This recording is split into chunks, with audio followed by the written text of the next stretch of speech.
Claro, esa es la idea.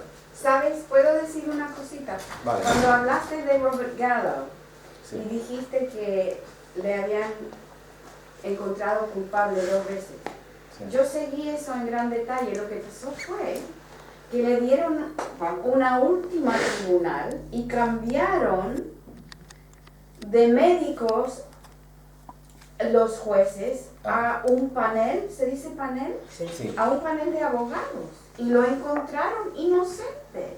Eso fue el Sí, desastre. una estrategia jurídica. Claro. Sí, como Lo corrupción. cambiaron. Así que lo absolvieron. Sí. Eso me suena como aquí el PP elige el Tribunal Supremo que luego le va a juzgar a él de los delitos de corrupción. Estupendo, o sea, sí. Es un mafioso de Esto. Total.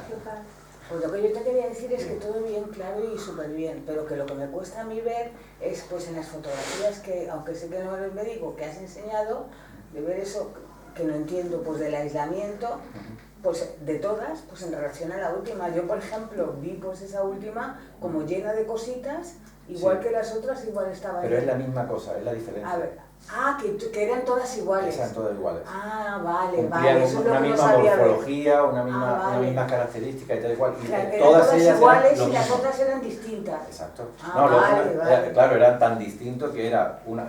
Por eso dice, esto es un retrovirus, puede que sea un retrovirus, pero como no lo has aislado, no lo podremos saber.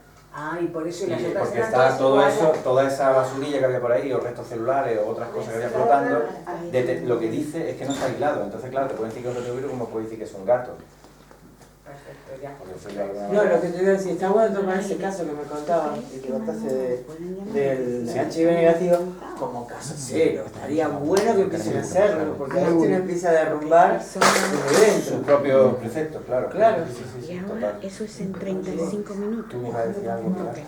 No, que cuando has sacado la gráfica esa De las muertes los de- casos de muerte en España. 2008, que has dicho, pero la subida era por el AZT. porque Totalmente. Es que eso, lo sacas fuera de contexto y dices, claro, fíjate, ya no se muere la gente del SIDA. Claro. Ha bajado, qué bien, ya los medicamentos han avanzado. y Funciona. eso- De hecho, claro. claro, Pero es porque se quitó el AZT y entonces empezaron a bajar las muertes. totalmente. Cuando el número de muertes empieza a descender, obviamente lo que dicen ellos es que, como justo coincide también con la siguiente generación, con la segunda generación de medicamentos, que en realidad el descenso de muertes se debe a el efecto bueno y positivo de los nuevos medicamentos. Pero en realidad es que dejaron de dar los anteriores, que era la citratemonoterapia, que era lo que estaba matando a la gente. SIDA por prescripción. Claro, exactamente, necesidad por prescripción, que por ahí hay artículos bastante... O sea, tal vez en un momento determinado dan una medicación sabiendo que van a morir muchas personas. O sea, mi pregunta, bueno, si hago de abogado del diablo, es, ellos crean una enfermedad en donde la medicación es la que provoca toda la sintomatología de la que ellos hablan, que la propia enfermedad del SIDA tiene, porque sigo repitiendo, una cosa es el SIDA, que siempre ha existido, y otra cosa es el VIH. Para posteriori ir rebajando la dosis mortal de esa medicación y hacerla crónica y así poder enriquecerse. Claro, pues o sea, entiendo lo que preguntas y puede tener algún sentido creer eso, ¿no? Y a mí, yo sobre todo me da como atribuirle demasiada capacidad a este tipo de personas que están en esta historia, ¿no? Yo no lo veo tan de orquestar una cosa tan así, ¿no?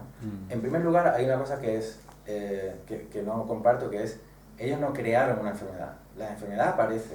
Es decir, y yo no voy a hablar de SIDA, porque SIDA, es verdad, lo que han existido siempre son las inmunodeficiencias.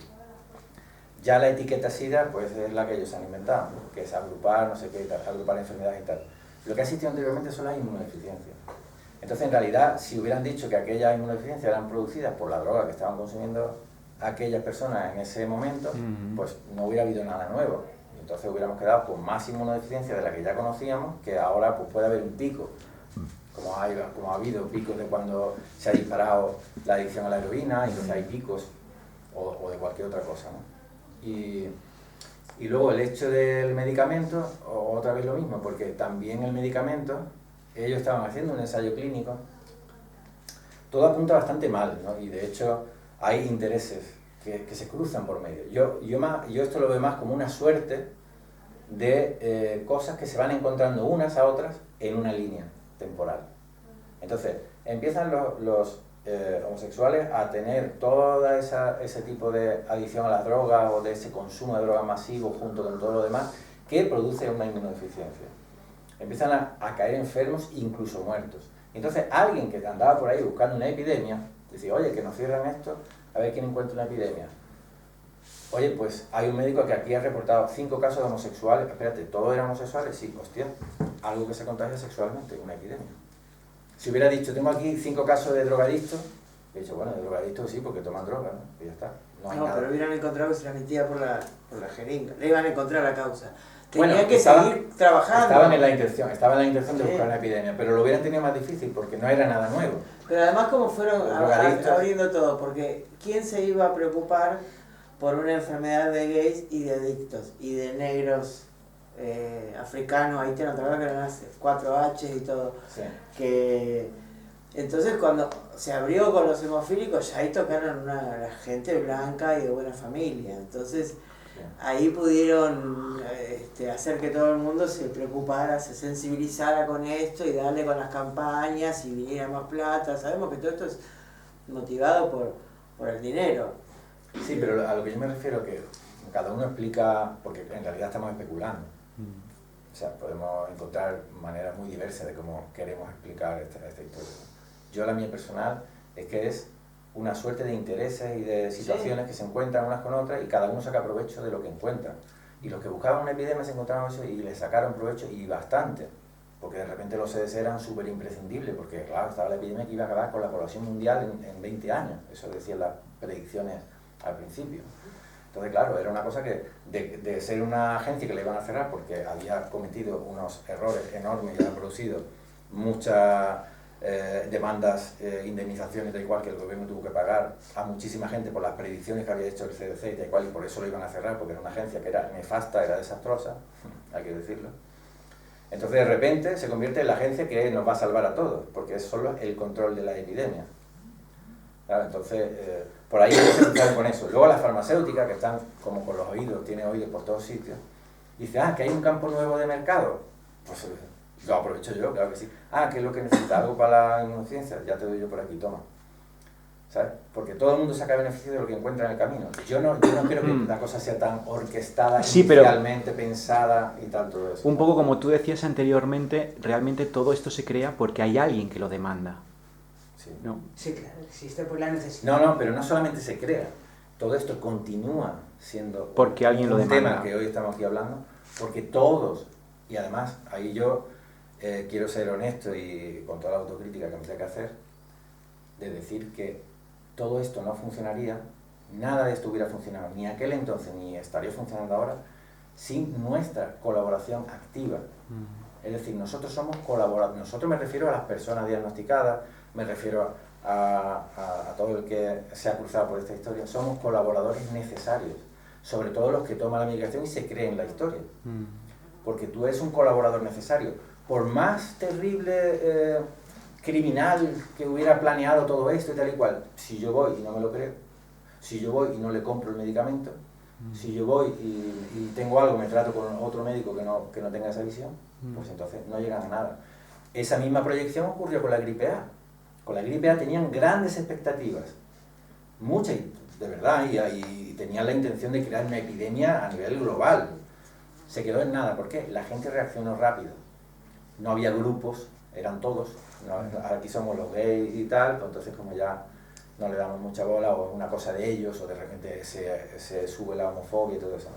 Pero la gripe A, como era una cosa que afectaba a todos y tal, todo el mundo salió a la calle a hacer activismo para denunciar que eso que estaban diciendo que era la gripe A, en realidad era una cosa, un fraude, ¿no? Y yo, la que más me acuerdo de todas, que hizo un trabajo enorme, buenísima, era Teresa Forcades, una monjita benedictina de Barcelona, y hizo un trabajo espectacular, y colgó sus vídeos, y eso dio vueltas por todos sitios. Fíjate tú, ¿quién iba a pensar que una monjita benedictina de Barcelona iba a generar o iba a liderar esa respuesta que en realidad no venía de ningún colectivo concreto, era la gente? No era la asociación de no sé qué, no, era la gente en la calle, que de repente a través de internet y las herramientas que podían, denunciaron eso, y no prosperó.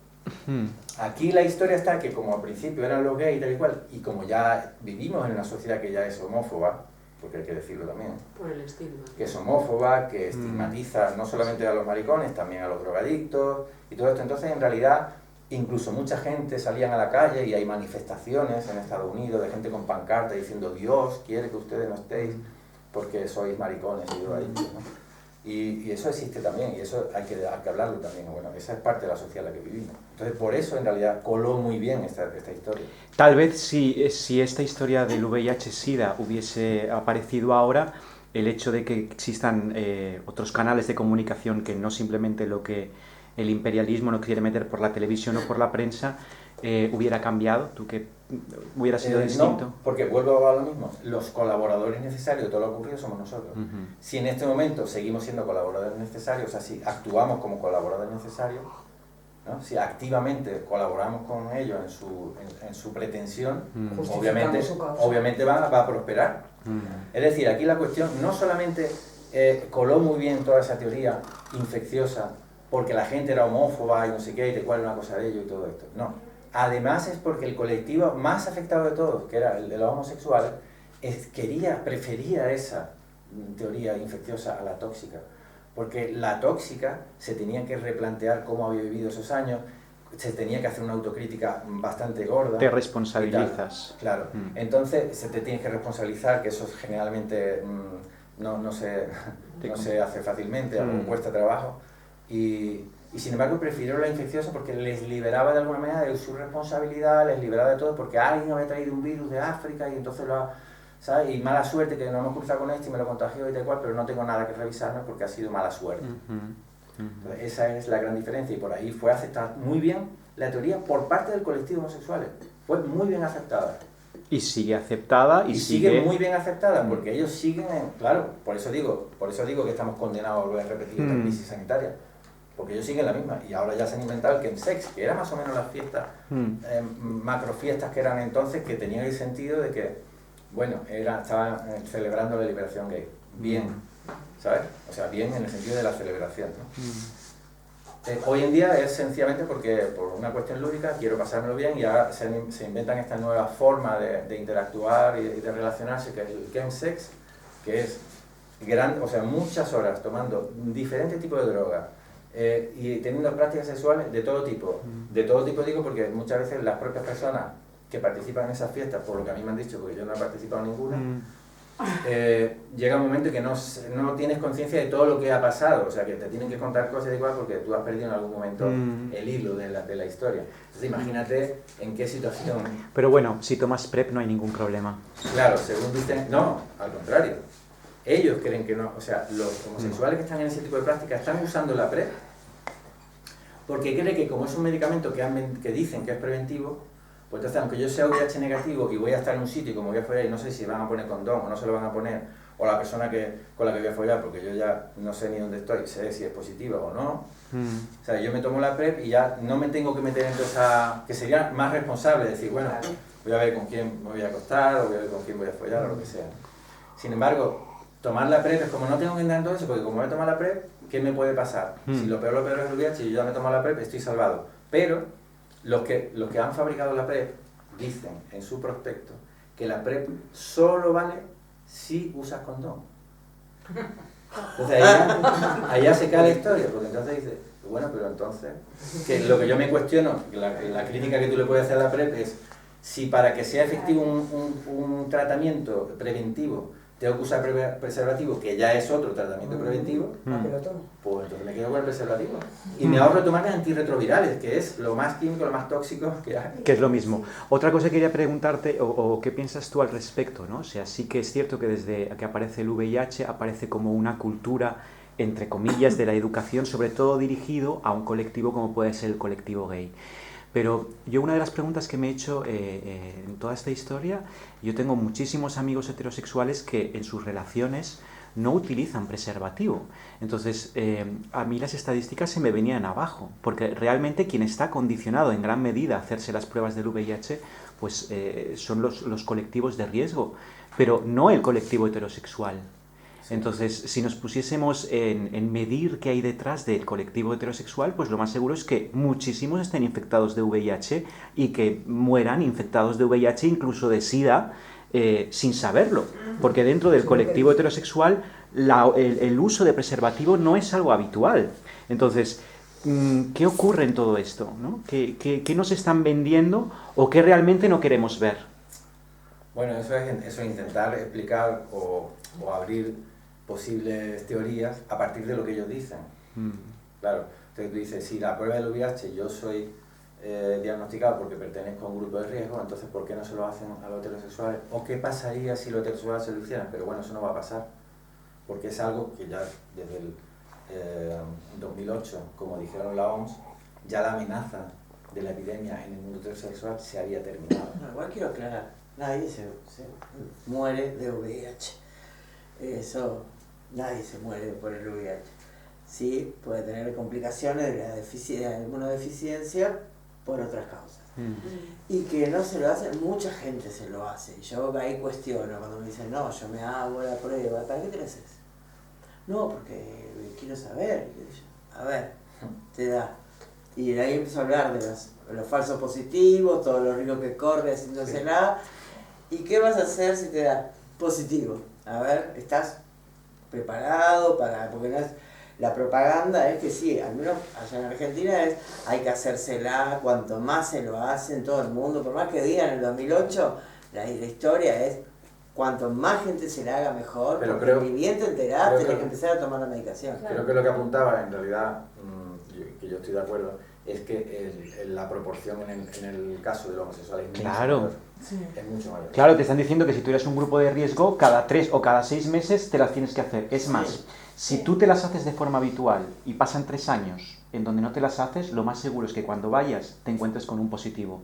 Porque has seguido la estructura durante muchísimo tiempo, pero si te sales del redil, te van a dar un positivo. Porque eso ya te va a enfrentar al miedo y te va a dirigir directamente a que tengas que encontrarte con el infectólogo porque tu carga viral igual te sale por las orejas. Sí, eso también... Aunque estés extraordinario.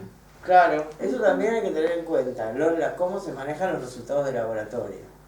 Porque a mí me ha pasado con mi sobrina que mi hermana estaba diagnosticada, tuvo 2 hijas y la mayor había dado positivo y ella, el eje, no había tomado medicación en el embarazo ni siquiera tomaba más. Cuando nace la segunda, ya cuando le decían las pruebas nunca alcanzaba, que la sangre no alcanzó, que la muestra se perdió y le digo, está dando negativo la nena y no te quiere largar el resultado porque saben tu manera de pensar.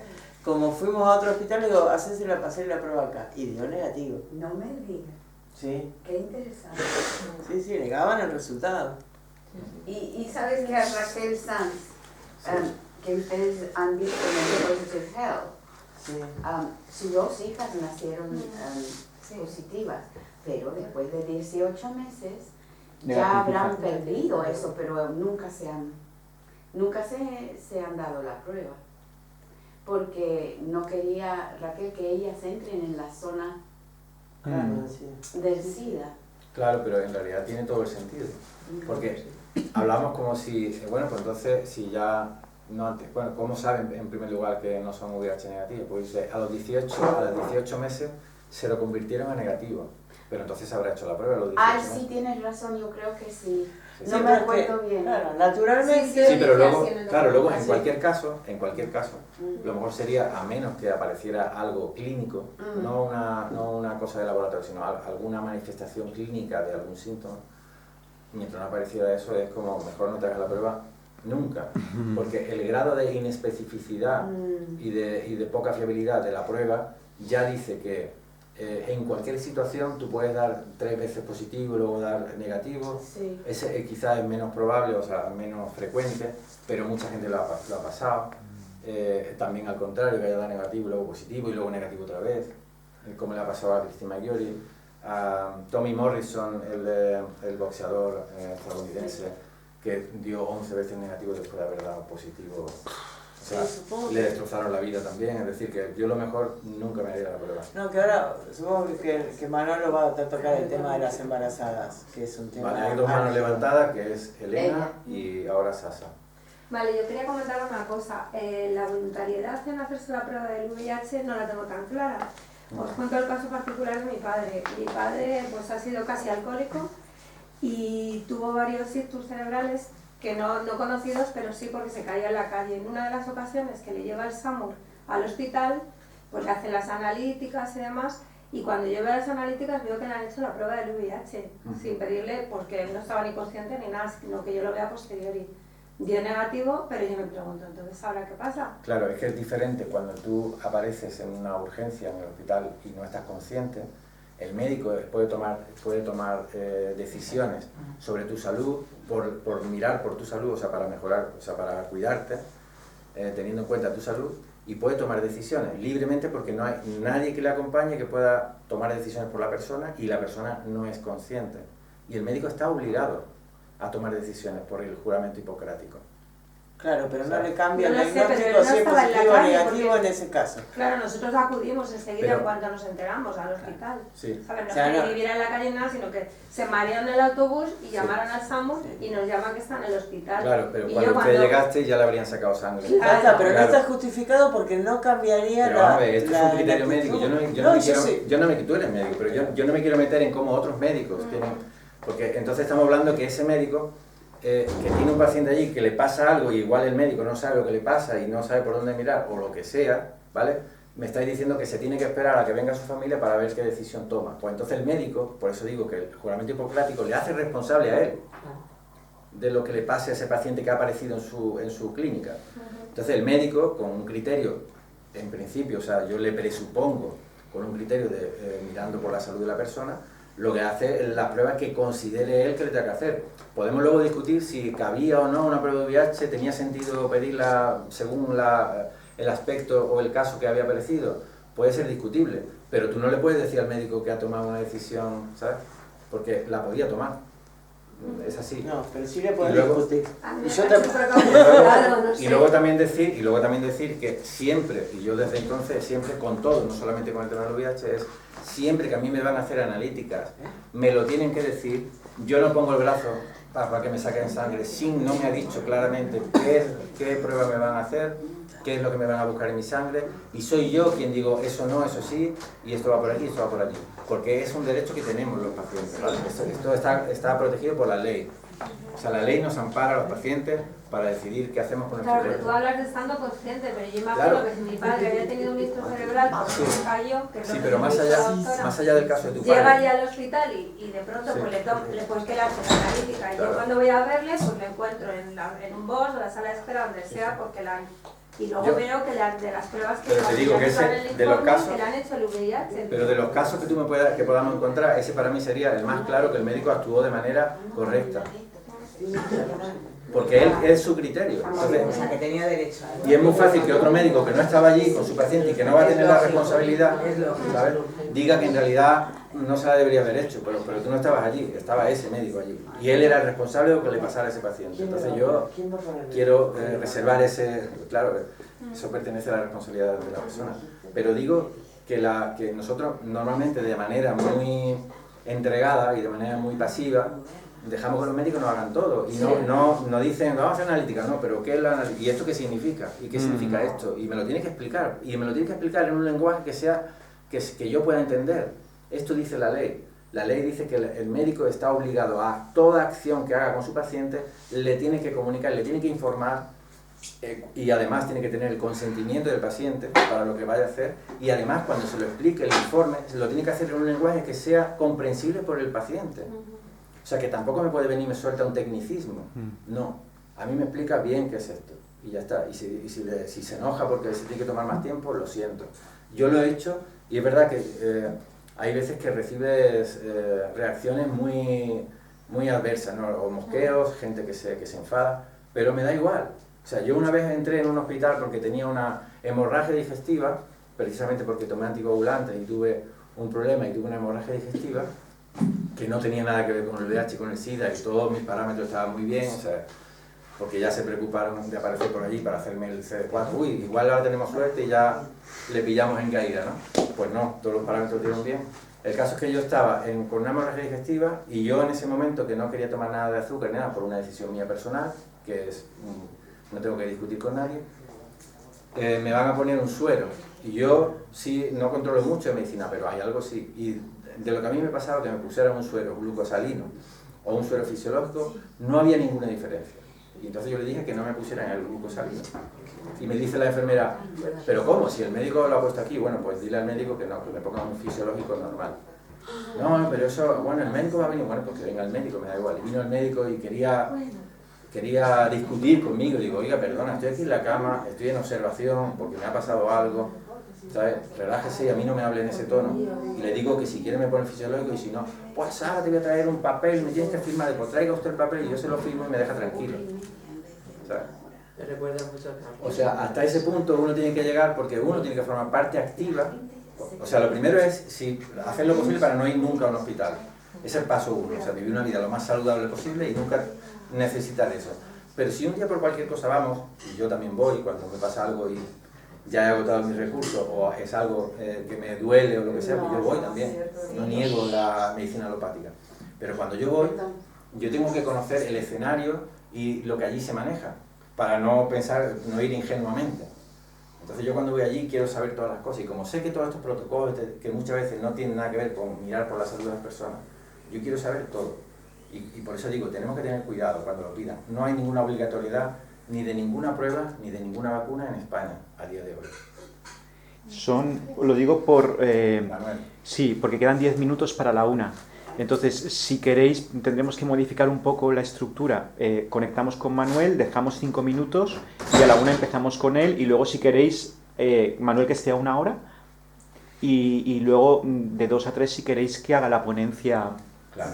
¿Vale? ¿Os parece? Pues dejamos 5 minutos y es que no nos va a dar tiempo. Apuntaros las preguntas y si queréis luego, porque lo digo por la conexión, ¿no? Y ¿Os podría parece? sugerir que le digan a Manolo que va a haber 15 minutos de ¿Qué pregunta? preguntas y que él hable por 40 minutos por ahí.